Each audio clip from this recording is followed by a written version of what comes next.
మండలం కమ్మపాలెం గ్రామంలో సర్వే నెంబర్లు 207, 218లోని 20 ఎకరాల ప్రభుత్వ భూమిపై జరిగిన ఆక్రమణలను అధికారులు తొలగించారు. కలెక్టర్ ఆదేశాల మేరకు తహసీల్దార్ రెవెన్యూ సిబ్బందితో కలిసి పోలీస్ బందోబస్తులో జేసీబీ యంత్రాలతో ఫెన్సింగ్, నాటిన మొక్కలను తొలగించారు. ఈ సందర్భంగా తహసీల్దార్ మాట్లాడుతూ మండలంలోని ఏ గ్రామంలో అయినా ప్రభుత్వ భూములు ఆక్రమిస్తే కఠిన చట్టపరమైన చర్యలు తీసుకుంటామని హెచ్చరించారు. అందరికీ నమస్తే అండి. ఇప్పుడు గత ఒక నెలగా పలు దినపత్రికలలో సిద్ధవటం మండలం కమ్మపాలెం గ్రామంలో దాదాపు 20 ఎకరాలు అన్యాక్రాంతమని చెప్పేసి పేపర్లో రావడం జరిగింది వరుసగా. తర్వాత చాలామంది మనకు కంప్లైంట్ చేయడం జరిగింది. ఈ విషయమై వాళ్ళకి చాలాసార్లు హెచ్చరించినాము, ఎన్క్రోచ్మెంట్ రిమూవ్ చేసుకోమని చెప్పేసి. వాళ్ళు దానికి చేపట్టలేదు.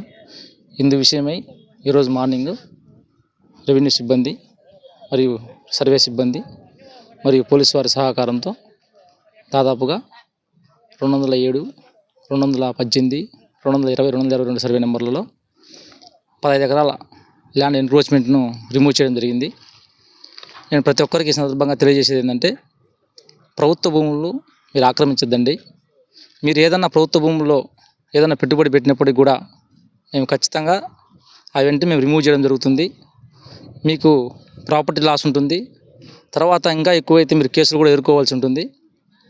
ప్రతి ఒక్కరు కూడా గవర్నమెంట్ ల్యాండ్స్ కానీ, తర్వాత వేరే వాళ్ళు ఎవరన్నా మాధవరం గ్రామంలో అయితే 4G డాక్యుమెంట్స్, తర్వాత ఒకే దానికి 2-3 డీ పట్టాలు సృష్టించి ఆక్రమించుకోవడం జరుగుతున్నాయి. వాటిలో దయచేసి ఎవరు కూడా మీరు ఏదన్నా డాక్యుమెంట్స్ మీద కొనాలనుకున్నా తీసుకోవాలనుకున్నా ఖచ్చితంగా రెవెన్యూ వాళ్ళని సంప్రదించండి. మీరు ఏదంటే ల్యాండ్ కొనేసి తర్వాత అక్కడ కన్స్ట్రక్షన్ జరిపి మేము ఆపి తర్వాత పగలగొట్టినప్పుడు మళ్ళీ మీరు ఆ డెమాలిష్ చేసినప్పుడు నష్టాలు మీరు బాధపడద్దు. మమ్మల్ని కూడా ఆ పరిస్థితి తీసుకురావద్దు. ఈ సందర్భంగా ప్రతి ఒక్కరు చెప్పేది ఏంటంటే, ప్రభుత్వ భూముల జోలికి మీరు రావద్దు.